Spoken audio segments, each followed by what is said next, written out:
오늘은 반석에서 쪼개져 나왔느니라 이런 제목으로 쪼개짐에 대해서 말씀을 해볼까 합니다. 쪼개짐은 하체부죠. 하체부는 헤트, 차데, 베이트죠. 그럼 헤트는 그리스도의 생명의 영이라고 그랬어요. 생명이라 해도 좋고 영이라 해도 좋아요. 그 다음에 차대는 책임지는 거라고 그랬어요. 그렇죠? 누가 책임을 져요? 그리스도의 영이 또 생명이 책임을 지는 거죠. 그래서 뭐가 되게 해요? 그 마음이 되게 하는 거예요. 그런데 사람들이 일반적으로 생각할 때에 우리에게 마음이 있다고 생각하잖아요. 그렇죠? 근데 그런 마음을 말하는 게 아니에요. 베이트는 주님의 영이 있는 그곳을 마음이라고 얘기하는 거예요. 그러면 그리스도의 영이 책임진 곳, 그곳이 곧 저와 여러분들의 마음인 줄 믿습니다. 그것을 곧 하늘나라라고 말하잖아요. 그러니까 하나님은 한치의 오차도 없이 정확히 하나님의 말씀을 말하지만 우리는 그 말씀을 정확히 이해할 수가 없어요. 왜 그러냐면 사람의 생각이 너무 많고 논리나 이성적인 판단을 자꾸 따지기 때문에 하나님 말씀을 우리가 깨달을 수가 없는 거예요. 그래서 우리 주님은 하나님의 말씀은 곧 뭐라고 그래요?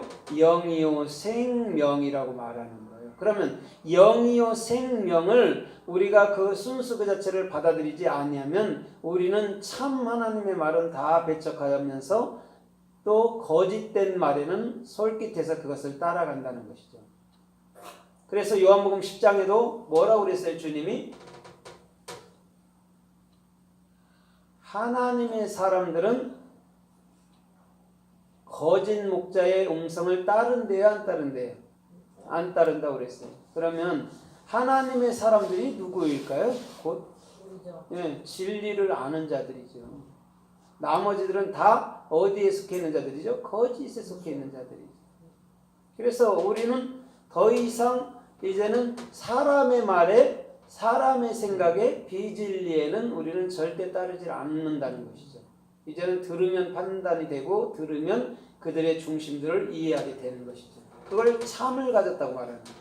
그러면 오늘 하체부라는 반석에서 쪼개져 나온 우리가 하체부라는 그 생명의 영으로 말미암아 된 그 마음이 어느 곳에 기록되어 있는가 또 은혜를 받으면서 살펴보도록 하겠습니다. 신명기서 6장 11절에 보면 너희가 내 법에 내 계명에 순종한다면 이렇게 말해줘요. 그러면 어떻게 한다고요? 제일 좋은 집, 너희가 짓지 않는 좋은 집을 준대요. 그 다음에 너희가 파지 않은 우물을 준대요. 그 다음에 올리브 나무의 열매를 주고 너희가 배부르게 하겠다고 말씀해 주셨어요. 거기서 너희가 파지 아니한 물, 거기서 파지 아니했다가 뭐예요? 하체부예요. 그러면 파지 아니한 게 아니고 우리 주님은 반드시 하체부돼서 거기서 생명의 진리가 생명의 물인 진리가 흘러가기를 원하는 줄 믿습니다. 그게 파지 아니한 우물을 준다는 말이에요. 거기서 파지가 하체부란 말이에요. 그러면 우리 주님께서 신명기서 6장에서는 반드시 그 법이라는 그 토라 나에게 목표로 완성돼서 내가 진리를 익히게 되면 그것이 뭐냐면 하체부야. 그것이 너희가 쪼개진 반석에서 나온 자들이야. 이런 말이에요. 그래서 저와 여러분들의 모든 삶에는 반드시 뭐가 돼야 되죠? 하체부가 돼야 돼요. 그래야지만이 그곳에서 생명수 요한계시록 21장의 생명수가 흘러가서 달마다 가실도 맺고 닿는 곳마다 다 살아나는 거죠. 에스겔서 47장에도 보면 그런 말씀을 우리 주님은 하고 계신다는 거예요. 그래서 신명기서 8장 6절 이하에서 보면 이렇게 말씀하고 있어요. 너희의 돌들은 철이 나며 이렇게 얘기해요. 그 다음에 너희의 산에는 노시 나며 이렇게 얘기합니다. 돌에서 철이 난대요. 실제로도 마찬가지잖아요. 그죠? 돌에 있는 거 그런 걸 캐내잖아요. 쇠를. 그죠? 그러면 거기서 뭐가 하체부일까요? 네, 돌에서 설이 나며. 그 다음에 또 어디서? 너희의 산들에서 노치라며 이렇게 얘기했어요. 거기서 하체부가 쓰였단 말이에요. 우리 주님은 끊임없이 그럼 돌이라는 것은 그 쭈루라는 우리 예수 그리스도뿐인 줄 믿습니다. 그곳이 갈라지면 누가 나와요? 곧 누가 나와요? 예, 그리스도 영, 우리가 나오는 거예요. 교회가. 우리가 누구로 인해서 만들어졌어요? 예, 그리스도로 만들어진잖아요. 그러니까 예수가 깨질 때 어떻게 됐어요? 예수가 쪼개질 때 그리스도가 나오게 된 거죠. 그것이 곧 누구였어요? 알고 보니까 우리란 말이죠. 교회. 그래서 우리는 그리스도인이라고 어디에서 말씀했어요? 사도행전 16장에서 말한 거죠. 그래서 그리스도다는 거예요. 우리가. 영이라는 거. 이제는 더 이상 육체에 속박되지 않고 육체에 머물러서 괴로워하지 아니하는 그 삶. 우리 주님은 그런 자들과 함께 하시고 또한 그런 자들을 아신다 말씀해 주실 줄 믿습니다. 그래서 열왕기상 5장 15절에서 보면 솔로몬에게는 집 나르는 자 7만 있었고 또 석공들 돌 다듬는 자 8만이 있었다고 말씀하고 있어요.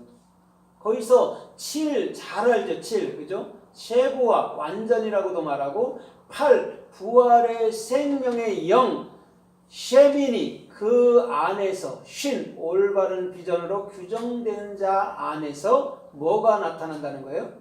뭐가 나타났어요 오늘? 하체부가 나오는 거죠. 돌 다듬는다 할 때가 하체부니까. 그럼 7, 8이 뭐냐? 그것이 하체부야. 네 마음속에 그리스도의 영이 책임진 그곳이 돌 다듬는 자, 돌 깨는 자들이야 이렇게 말해요. 그런데 그때 당시 그렇게 많았단 말이죠. 육적으로 8만 명 돌 다듬는다면 엄청난 숫자잖아요. 그들이 뭐를 졌어요? 예루살렘 성전을 진 거죠. 그것을 누가요? 신약의 헤롯 왕이 46년간에 걸쳐서 뭘 만들었어요? 예루살렘 성전을 다시 재건했잖아요. 그러니까 상당히 오랜 시간 걸린 거죠. 돌 하나에도 보세요. 그 벽을 쌓은 걸 보시라는 거죠. 그러나 우리 주님은 돌 쌓고 성전을 크게 짓고 그런 것을 역점 두고 하지 않는 말인 줄 믿습니다. 네. 다 우리 마음을 역점 두고 하는 거예요. 그래서 마음은 주름 잡힌 것이나 흠이 없는 거예요. 누가 계시기 때문에? 그리스도께서 계시기 때문에 그런 거예요. 마음은 무한대라고 말했잖아요. 그러나 그리스도가 계실 때 흠 잡힐 만한 게 없어요. 죄다 할 게 있어요? 없어요? 없어요. 그런 거 없어요. 그래야 우리가 진짜 기쁨으로 살 거 아니에요.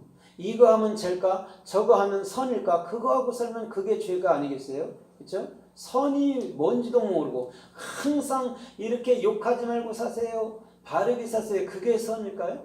왜 그건 어려서부터 가르치는데도 그게 안 될까요? 그게. 그렇죠? 분리하면 거짓말 나가고 누가 안 보면 하게 되고 보면 조금 더 낫고 왜 이럴까요? 그거 평생을 배우는데 아니 그걸 떠나서 그 마음 안에 양심 안에 기록된 법이 있어서 자기가 할 것 안 할 것을 알지만은 왜 그렇게 살까요? 그거 되지도 않고. 그래서 우리 주님께서는 석공이라는 그 돌 다듬는 자를 통해서 하체부 내 영이 책임지는 것이고 내 영이 네 마음이야 이렇게 얘기하는 거예요. 거기서 인간의 마음 자꾸 내 마음 하게 되면 그거는 배제된 마음이에요. 그거는. 주님이 인정하지 않아요. 왜? 내 마음에서는 소위 종게 나가지 않잖아요. 그렇죠? 항상 선하고 그래서 이거 하면 내가 잘 될까? 이거 하면 내가 못 될까? 맨날 이렇게 살잖아요. 우리 마음은. 그러나 주님의 영은 그런 게 없다는 거죠. 어떻게죠? 오히려 선과 의만을 얘기하고 반드시 주님이 뭐든지 열매 맺게 하시고 완성하시고 또 뭐든지 이끌어 가시는 분이시죠. 내가 아무리 계획할다 할지라도 그거를 옮기지 않으면 소용이 있어요? 없어요? 없어요. 그렇기 때문에 하나님이 주장하신다는 거예요. 그러면 이렇게 보세요. 사람의 생각을 자꾸 하게 되면 어떻게 될까요? 네? 하나님의 뜻과 배제돼요? 안 배제돼요? 배제돼요. 그러면 어떻게 돼요? 결국 나에게 아픔이 돌아오는 거예요. 나에게는.